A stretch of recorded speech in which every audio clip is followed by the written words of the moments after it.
What is up, everyone? Welcome back to the channel. Here are my NFL divisional round picks of the 2020-2021 season. Some of you may recall I uploaded a video showing all of my picks to the playoffs, and I just ended up deleting it because it was like I wasn't really proud of it. But I will tell you the teams I did pick for the wild card round that I picked and tell you what my record was for those picks. So I picked the Colts, the Seahawks, the Bucks, the Ravens, the Saints, and I'm gonna brain fart here, the Steelers. Wow. Went 3-3 with those picks, of course. I could have easily went like 5-1. I was originally going to pick the Rams against the Seahawks, but then for some stupid reason, I picked the Seahawks. We saw what happened there. Without further ado, let's get into the picks.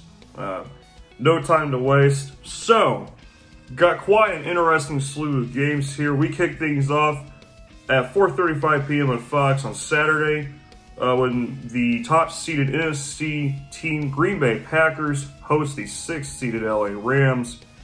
Green Bay, we know, had a nice year, very fantastic team, fantastic offense. The Rams are coming off of a dominating performance on defense against the Seahawks.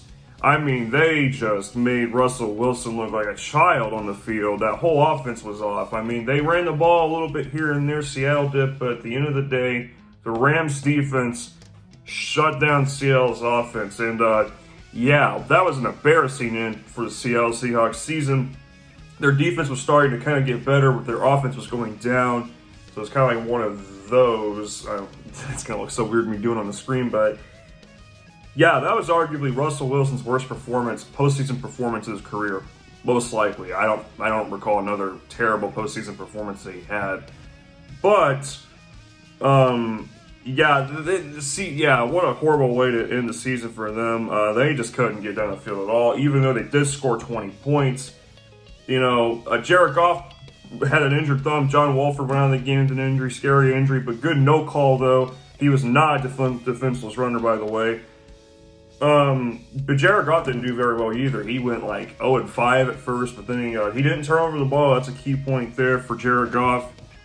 Green Bay is a 6.5-point favorite in this game.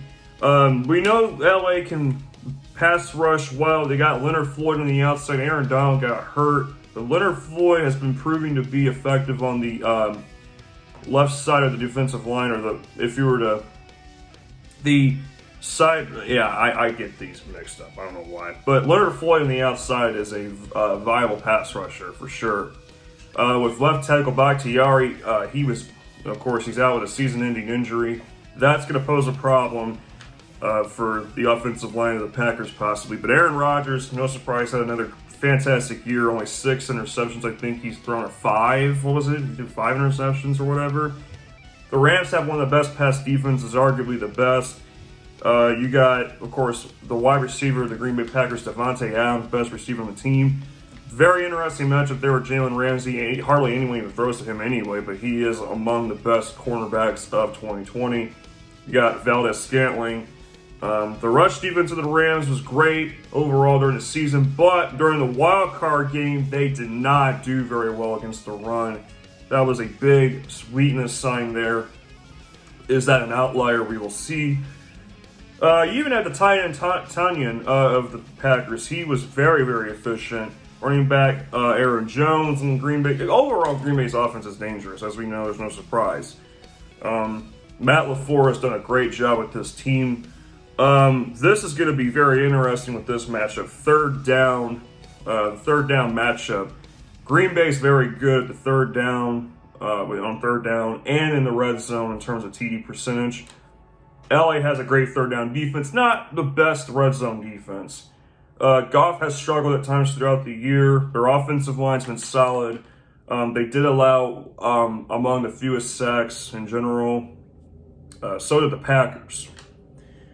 Okay, this is where the Green Bay's weaknesses come into play. Their run defense isn't great. Their pass defense isn't great. They're not the greatest defense. If people think that, they need to rethink again. Their pass rush is probably their biggest strength on defense. Arguably their biggest strength. You got Zadarius Smith. He can even lock down the run. They even shut down Derrick Henry. Part of that you could blame on the snow. But you would think Derrick Henry would be an efficient an efficient piece of the offense in that situation, but no, not at all. Green Bay's defense versus play action, middle of the road. No one utilizes play action better than the Rams. But if the Rams can't run the ball, they are completely terrible on offense. That's the biggest key there, I think, for the Rams offense. Cam Akers was very dominant last week, 131 rushing yards. I have to pick the Packers, though. I was going to pick the upset, but I'm going to go roughly the score of 23-20. This score is just a rough idea, but Green Bay, when it comes to big-time situations, Aaron Rodgers usually performs very well. He's very focused when it comes down to this stuff. So I'm going to take Green Bay. Can't argue if you take the Rams. This is definitely, matchup says Rams on the board, for sure. Let's go to the next game on Saturday night, which will be on NBC at 8:15 p.m. This is going to be something. The 2-seeded Buffalo Bills are going to host a 5th-seeded and red-hot Baltimore Ravens team. Buffalo, the line's been kind of everywhere. Buffalo was favored by 4.5, I think, in the beginning. Then the line dropped all the way to 1.5, and now it's back to 2.5. Okay, I'm just going to flat out say it. Buffalo kind of escaped us. They kind of escaped the Colts last week. They got outplayed. But here's the thing. Buffalo executed their plays. We didn't. That was the biggest separation piece on why they won and we didn't. And plus, Frank Reich. Oh my goodness. There's people that think Frank Reich made good calls. How? How did he? Please tell me, because why in the world would you go for it on 4th down? When you're in the damn end zone, you can kick the 3 points. You could have kicked the extra point. Boom, we would have won the game. We lost by 3, so there's the missing 4 points we could have had to win the game. Stupid. Really stupid. Very disappointed in Frank Reich in this situation. Should have known he was going to do something stupid like that. That's why I was going to pick the Bills originally anyway. But the Colts were a dangerous 7th seed. A lot of people were like, oh, we're going to get killed. Yeah, we almost beat the Bills. This match, here's the thing. The Colts outplayed the Bills. What do you think is going to happen here when the Ravens face the Bills? It's a completely different game mode, though, when you're talking about the Ravens' offense versus our offense. Let's talk about the matchups. So Buffalo, great on offense. We know Josh Allen has been so well this year. Gotta respect the Bills, though. I do like Josh Allen. He's a very good quarterback, very comfortable in the pocket. He can run when he needs to. They have a solid offensive line, although we showed that it wasn't as good as everyone thought it was. We did break through the offensive line a little bit. I should probably rephrase that. They have a great offensive line, but we were able to penetrate it a little bit. Okay, so the Ravens' defense is actually really good, of course. The Ravens' defensive line's fully healthy. You got Calais Campbell, Derek Wolfe. This is going to be a very physical game on the front, not only on the front line, but the backfield as well. The Ravens' deep secondary is very good. Marcus Peters, Marlon Humphreys. This is going to be one that Josh Allen's got to be careful with. You know, his deep field play could be limited. They are very good down the field on 20-plus yard plays. Buffalo was ranked 4th, I think, in that category, but Baltimore can limit that by a stretch. Neither team does well in the red zone. Buffalo's offense specifically doesn't do very well in the red zone. Ravens don't defend very well in the end zone. The Ravens, if you were to flip sides, this is where things get a little bit interesting. Baltimore, of course, or should I say, I almost forgot one thing. Baltimore blitzes no more team. There's no other team that in the NFL that blitzes more than the Ravens. So, yeah, Josh Allen's got to have his hands full with this Ravens defense. Don't know if he can get around it. He hasn't faced a team like this in a while. That's why Buffalo's in trouble in this game, too. You want to talk about the offense of the Ravens. I want to say real quick about that Ravens-Titans game. Titans. Whew. You guys really blew it there in that game. Blew a gasket completely. Got outscored 20-3 after the first quarter. The Ravens, I told everyone, don't sleep on this team. No pressure on them. The Titans they had pressure because they went to the AFC Championship game the year before, and everyone's like, oh, we expect you to do well again. You had Derrick Henry, who had a 2,000-yard season, rushing season. Respect on that. But Derrick Henry, 40 rushing yards on 18 carries? Oh my goodness. The Ravens had a game plan to stop Derrick Henry. They shut down the passing attack as well at times. That was an embarrassing loss for the Titans. They went 5-0 and 6-5 down the stretch for the regular season. The Ravens showed up in that game. That touchdown run that Lamar Jackson did in the middle of the game from midfield to the end zone, that was the ultimate turning point of the game. Oh, and one comment on the celebration there at the end. Them dancing on the Titans logo. All I gotta say is that the Titans had it coming to them. Yeah. You guys did it to yourself. There's no other way to say it. Seriously. As far as this game goes, the forecast. Another thing I want to bring into the picture. Yeah, I'm seeing mentions of snow possible now for Buffalo versus Baltimore. That's important because when it gets down to bad weather, what do you think the offense is going to do? They're going to shift to the running game a lot more. You can't throw in bad weather. Usually, you end up turning the ball over so much. Look back at historic games like the they call it the Mud Bowl from 1977. The Rams and Vikings at the Rams. Vikings won the game without turnovers. They threw the ball early before the field lost traction, or you lost traction with the field, I should say. I'm going to take a chance on the Ravens in the upset here. The Ravens are a team I don't think anyone wants to face right now. I really don't think so. A lot of people were picking the Titans. I started seeing a lot of people pick the Ravens against the Titans. I think some people are sleeping on the Ravens a little bit. I wouldn't be doing that. Lamar Jackson just looks... This is the best I've seen him look. You thought last year he was dangerous? A matured Lamar Jackson is way more lethal, in my opinion. This dude is more mature than he has ever been in his entire career. I'm picking the Ravens in an upset. I think it's going to be around 27-21 for the score. Tough pick on the score there. It could be a very low-scoring game, or it could be a shootout. You never know what you're going to get with these two teams, especially. All right, let's go to the Sunday games. 1:05 p.m. on CBS, the third game on CBS. All right, a quick interruption there, but yeah, we were talking about the next divisional round game on CBS. This is on CBS at 1:05 p.m. on Sunday, the first of the two Sunday games. The top-seeded Kansas City Chiefs are going to go up against the sixth-seeded Cleveland Browns. Let's start with Kansas City. Kansas City is, by the way, favored by 10 points. Not too surprised by that. I mean, Kansas City's offense is just elite. This has been one crazy offense this year. I mean, you got so many weapons. I don't know if Edwards-Hilaire's coming back, but overall, it don't matter at this point. The Mahomes can make it happen, no matter what situation he's in. I don't know how he does it. He knows how to manage the game well. He throws down the field effectively. He can run effectively. He gets away from the pass rush effectively. This dude's a machine. Very efficient offense. Arguably the most efficient offense in the league right now.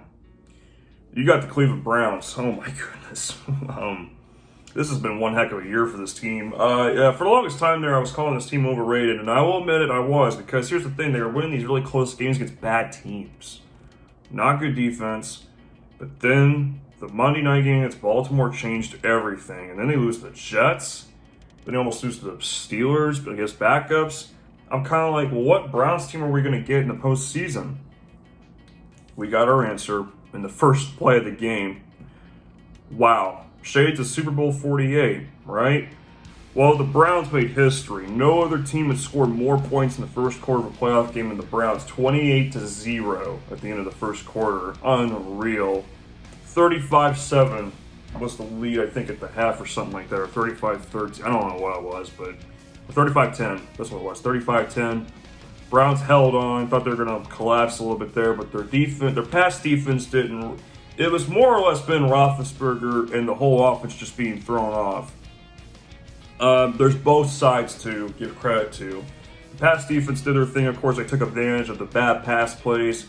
But Ben Roethlisberger, although his stats show that he tried, he wasn't on the point. He wasn't on the mark, I should say. 47 of 68 for 501 yards, 4 touchdowns, 4 interceptions. In a losing effort, and you still lost by 11. That just goes to show that, well, for one, the Steelers never got their ground game going, and two, I don't know. I don't know anymore. And did you see Big Ben at the end of the game? So people were circulating the idea that did we see the last of Ben Roethlisberger? I don't know.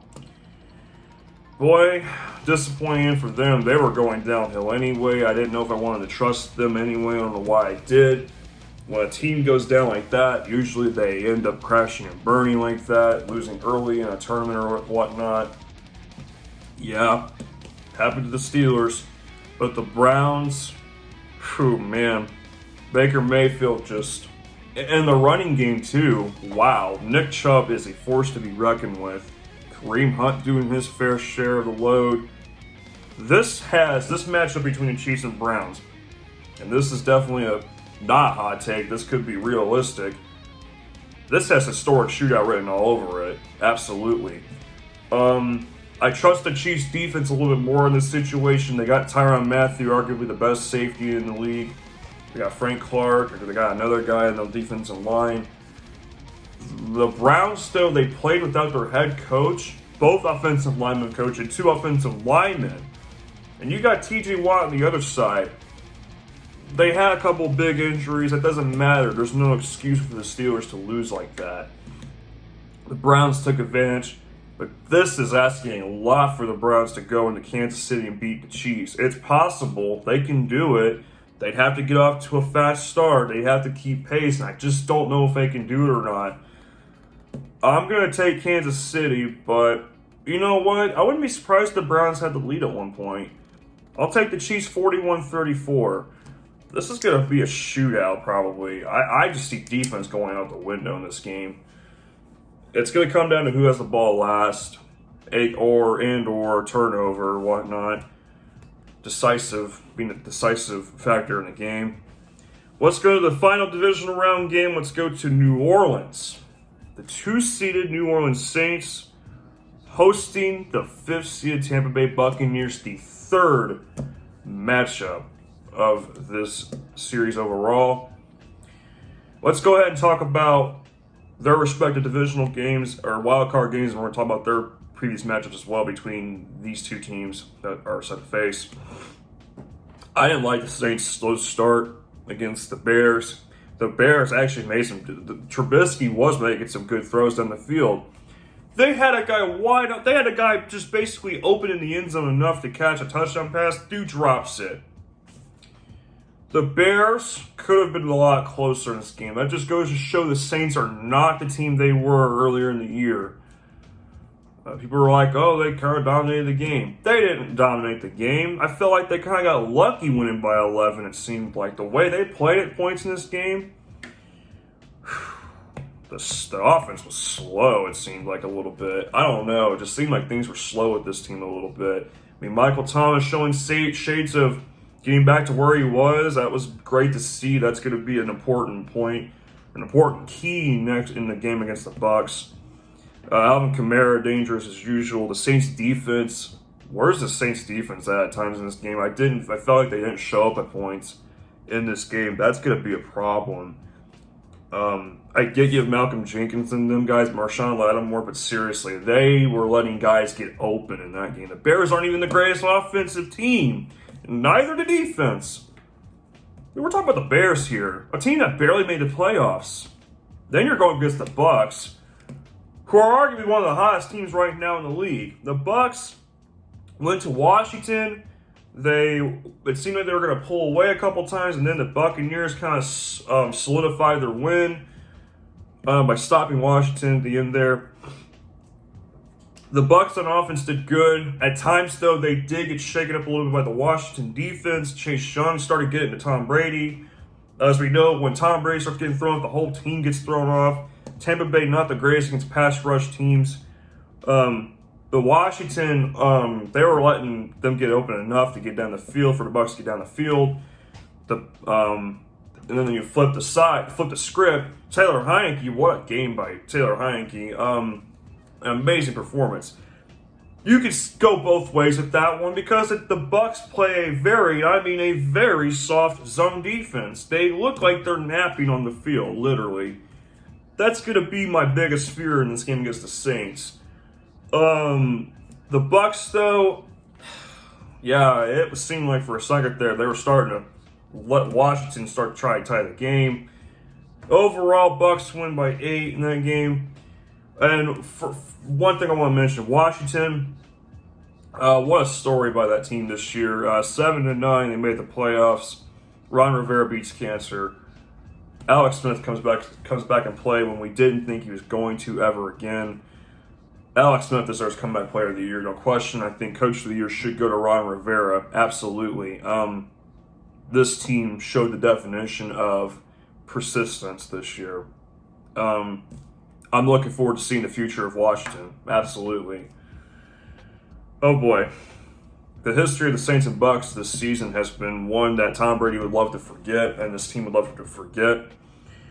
We know in the first game of the season, Tom Brady didn't do very well. They were keeping pace a little bit, trying to, but they really couldn't at all. Lost by 11. Then comes the Sunday Night Massacre in Tampa Bay. Oh my! At that point, the Saints' defense was very, very good. They were in tip-top form. They've let off the gas a bit since then. Tampa Bay, we thought were done, but then they started rallying towards the end of the year, as we know. This is a very tricky game. I think in instances where two teams face each other a third time in the year, that team who swept them in the regular season ended up going 20 of 12 in the third game. I don't want to go with history, though, in this matchup. This is one where everyone's like, oh, the Saints are going to destroy the Bucks again. Rethink again. The Saints aren't really hot going into this game. They're not hot at all going into this game, I think. They kind of scrapped their way against the Bears, I felt like. Like I said, I didn't like that game too much with the Saints. They did just enough, it seemed like. Bears had opportunities. It's like with the Colts and Bills. You know, Tampa Bay's got to tighten down that zone defense. Oh, my Lord. My own grandmother could rise up for a minute and throw a ball in the field on them. For real. Seriously. That's how bad their zone defense is. This is going to be a very tight game, I think. I think this is going to be one of those games where it's like you don't know who's going to win until the very end. It's just like it seems like with all of them, honestly. But I have to take a shot in taking Tampa Bay. There's something with this team right now that playoff Tom Brady is a different Tom Brady. I'm not a Tom Brady guy, trust me, I'm not. But you have to look at the matchup. You have to just see things. It's the eye test and more, too. I'm going to take the Bucks in an upset, 26-24. This will be a very close game either way. I mean, I was going to pick the Saints, I guess, but then again, I'm not liking them too much right now. This is a team that looks more slow, I guess. I don't even want to say slow. That might be a bit too much there. I mean, when they faced the Panthers, they didn't look slow, but then they faced the Bears, they were just kind of not all there, it seemed like at times. I don't know. This is a matchup that's going to speak volumes for sure. But yeah, that was my divisional round picks. I'll be back next week to talk about the title game picks and go over which games I did not get right in this round. But yeah, I hope you guys enjoy watching some chaotic football this weekend. It's going to be quite intense. I'm looking forward to it.